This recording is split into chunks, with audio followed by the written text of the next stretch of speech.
मंडळी, श्री स्वामी समर्थ. आमच्या घरामध्ये मुलाचं करिअर झालं पण नोकरी नाही, मुलीचं वय झालं पण तरीही विवाहामध्ये अडचणी आहेत, पतीची जी प्रगती आहे ती होत नाही. आम्ही घरामध्ये खूप पैसे कमवतो पण पैसा आमच्या घरात राहत नाही, घरात सततचा आजारपण आहे.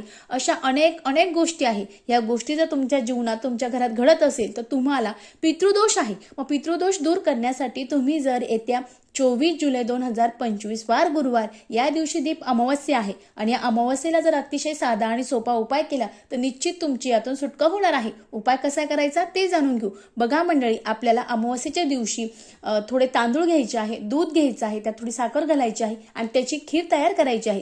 खीर तयार केल्यानंतर अगदी टेरेसवर किंवा बाहेर तुम्हाला एका वाटीमध्ये खीर घ्यायची आहे आणि त्यानंतर जिथेही कावळा येईल त्या कावळ्याला ती खीर खाऊ घालायची आहे. कारण कावळा हे आपले जे पूर्वज असतात त्याचं रूप मानलं जातं आणि या दिवशी तुम्हाला 11 ते 12 यावेळेस जी खीर आहे ती जिथे कावळा येईल त्या ठिकाणी ठेवायची आहे आणि त्यानंतर कावळ्याला ती खीर खाऊ घालायची आहे. कावळ्याला खीर खाऊ घालताना तुमचे एखादे पूर्वज असतील, जे पितृ असतील त्यांचं नाव घ्यायचं आहे आणि ओम पित्राय नमः, ओम पित्राय नमः या मंत्राचा 11 वेळा जप करायचा आहे. याने तुमच्या 3 पिढ्यांचा जो पितृदोष आहे तो दूर होईल आणि तुमच्या अनेक संकटातून, अनेक समस्यातून तुमची सुटका होईल. श्री स्वामी समर्थ. धन्यवाद.